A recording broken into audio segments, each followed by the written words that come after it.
shi ya zama babba, yau ga sakamako zan karba. Ƙudirina ya zamnawa da ke, daure ki ban aran mintuna uku daure, zan ɗan yi warwara ne ga zargi. Zuciyata ta aiko na da ke, na so gare ki zan furta so, ga babu tabbacin zaki so, amma sarai na zuciyata ya mata fuska ta bayyana. So ne yake ta sokar zuciya, ga jiki duka ya gajiya, hanyar da za na samu sauki ɗaya ce sirrin gakiya na zayyana.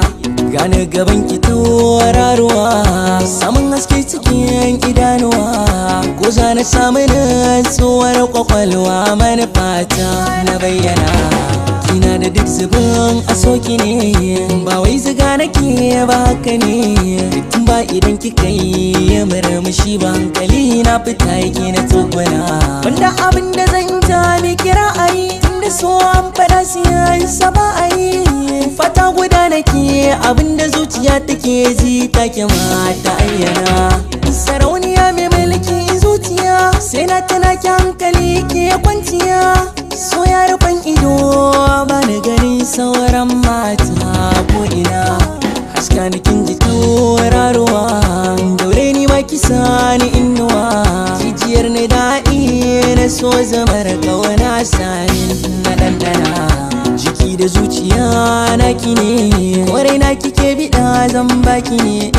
In dai a gona ne kin wuce duka matsayin abin da rai za ya ayyana. Na san kina da sanyin zuciya, sannan kina da tausayi zinariya. Gane gaban ki da roƙon ki buɗe shafin soyayya tana risina. Fata nake ki marhaba da ni, ciwo na rai ki ba na magani. Da na rasa ki babu wani bigire da rayuwa ta zana jingina.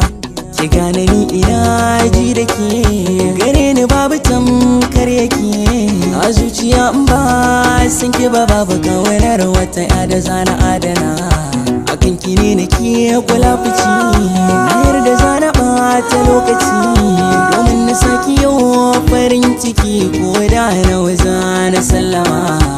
Ga saƙo daga zuciya kai tsaye zan baki shi, mai kawanar ki kamar ni duniya san babu shi.